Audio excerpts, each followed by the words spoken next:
Voilà, on est de retour pour la deuxième partie de cette vidéo consacrée à la rade de l'Orient.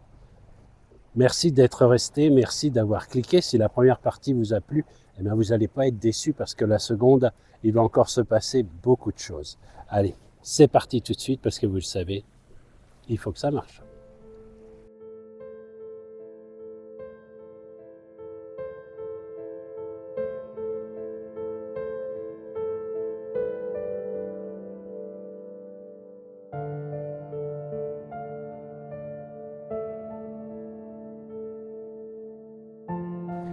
Vraiment, vous n'allez pas regretter parce que là, en ce moment, on est en train d'attendre l'arrivée de Thomas Coville et de son bateau Sodebo ainsi que de tous ses coéquipiers qui vient de boucler et qui vient d'être nouveau titulaire du record du monde, du tour du monde à la voile, le trophée Jules Verne.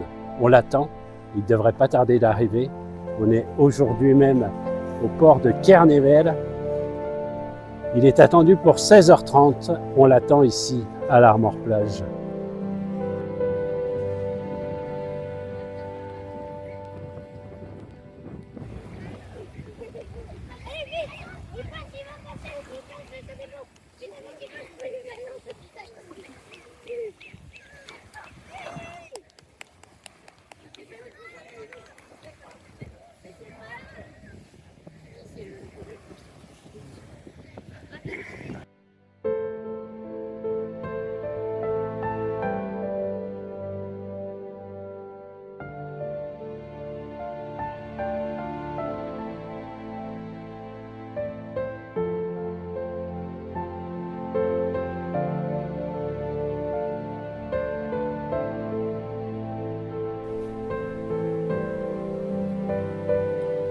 Forcément, hein, autour de la rade, il y a des endroits très agréables hein, lorsqu'on est au printemps ou lorsqu'on est en été. Mais quand on vit ici et qu'on constate aussi l'hiver, parfois la rade, elle s'est très en colère.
En faisant quelques pas hein, sur cette plage, cette grande plage de Toulard, on voit juste en face la presqu'île de Gavre. Allez, je vous emmène justement sur la presqu'île de Gavre. Voilà, on avait fait une balade l'année dernière, vraiment une très belle balade. Je vous remets quelques petites images et on y va bien sûr en bateau.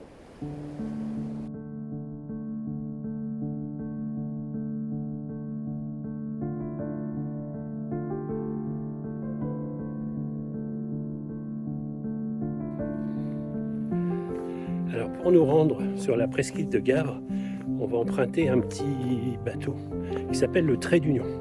Voilà, moi je trouve que c'est la meilleure façon d'accoster sur l'île, sur la presqu'île de Gavre.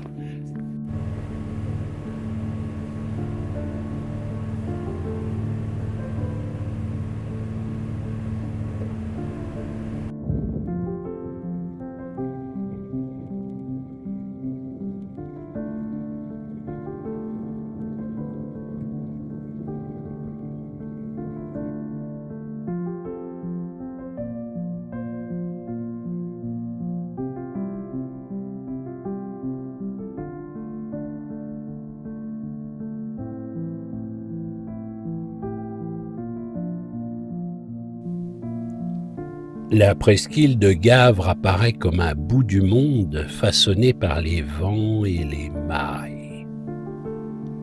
Un cordon de sable et de roches où l'océan sculpte les dunes et impose son rythme.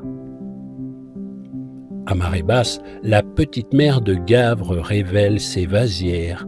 Les pêcheurs à pied y perpétuent des gestes anciens, tandis que sur la façade océanique, les sentiers offrent un panorama ouvert sur l'immensité.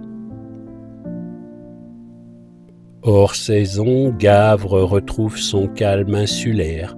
Les ruelles portent encore l'écho des marins qui partaient pêcher sardines et thon, laissant derrière eux l'attente et l'espoir. Aujourd'hui, cette mémoire demeure vivante, ancré autour de Saint-Gildas, protecteur du village. Gavre, c'est une terre où la nature domine, un lieu suspendu entre histoire, océan et lumière.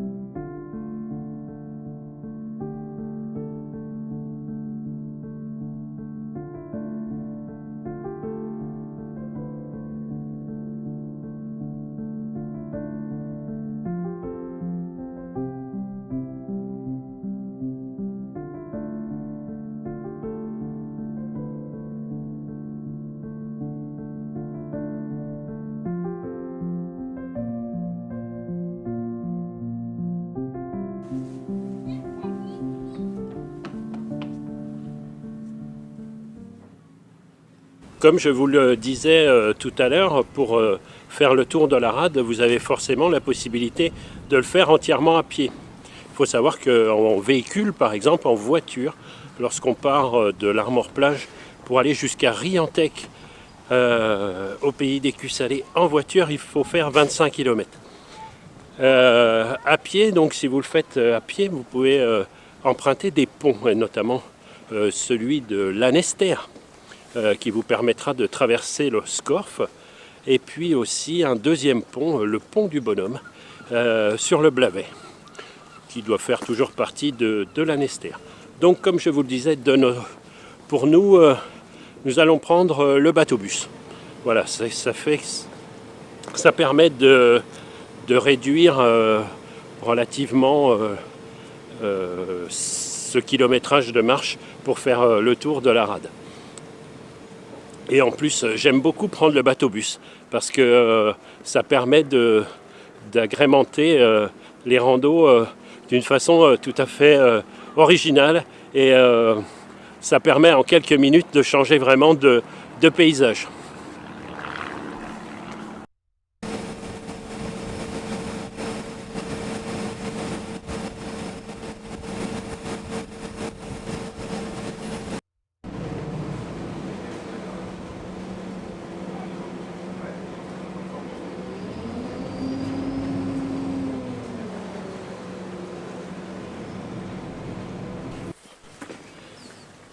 Ouais, comme je vous le disais avant de prendre le bateau-bus, en quelques minutes, on change vraiment de lieu, d'endroit, puisqu'on part de cette grande ville de Lorient pour nous retrouver à Port-Louis, bon, qui n'est pas spécialement, c'est pas un village Port-Louis, mais c'est vraiment différent de Lorient et c'est très beau, c'est resté dans son jus. Ça garde une identité particulière, cette ville de marins.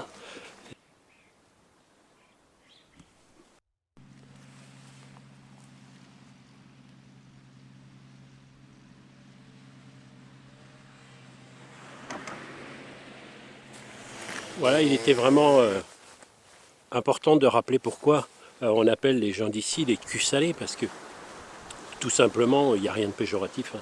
Tout simplement, la petite mer de Gavre, il y a très peu de fond. Et la marée, elle descend et elle remonte aussi très vite. Par contre, c'est un très bon spot de pêche à pied ici. Et évidemment, les gens ici pratiquent beaucoup la pêche à pied, depuis des générations et des générations. Et il était dit que les femmes, à l'époque, qui portaient de grandes jupes, pêchaient jusqu'à la dernière minute pour profiter pleinement de ce spot et parfois se laissaient un peu piéger par la marée montante et mouillaient leurs jupes et peut-être un petit peu plus haut. C'est pour ça qu'on les appelait les culs salés. Voilà, vous découvrez derrière moi cette grande plage de Toulard avec quelques surfeurs qui profitent des grandes vagues d'hiver, hein, à l'entrée de la rade. Évidemment, derrière, c'est un peu couvert. Alors, je vous laisse découvrir cette plage de Toulard un autre jour où il y avait une lumière plus agréable pour découvrir cette ville de l'Armor-Plage.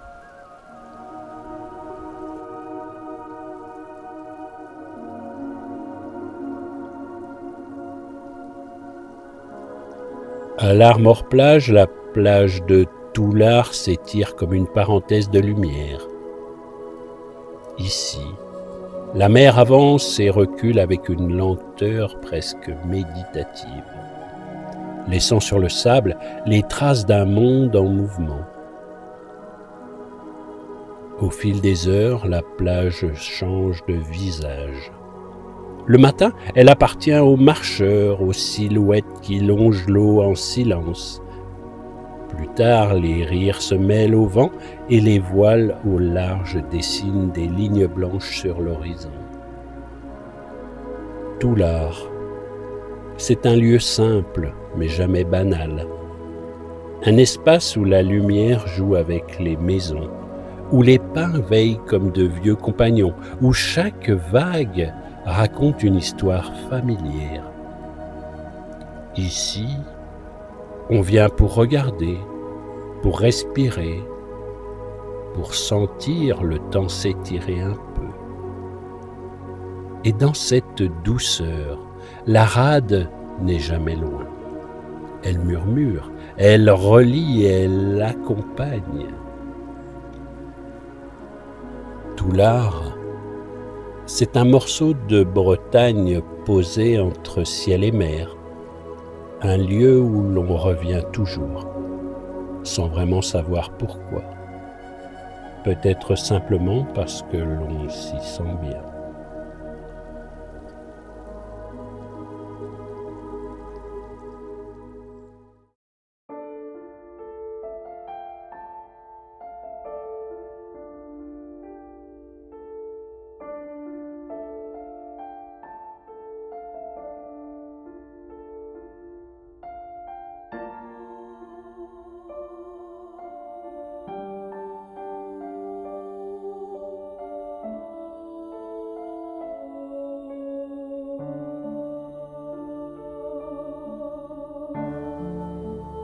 La rade de l'Orient est un monde de lumière et de souffle. Un lieu où la mer façonne les journées, où chaque rive raconte une histoire différente. Port-Louis, l'Armor, les ports, les plages, tous partagent cette même douceur, celle d'un territoire qui vit au rythme des marées. Ici, on apprend à regarder autrement, à laisser le vent, la lumière Les couleurs du ciel nous rappelaient la beauté simple du quotidien. Vivre au bord de la rade, c'est sentir la mer tout près, comme une présence familière qui accompagne chaque instant. La rade de l'Orient n'est pas seulement un paysage, c'est un bonheur discret, une manière d'habiter le monde entre terre et mer.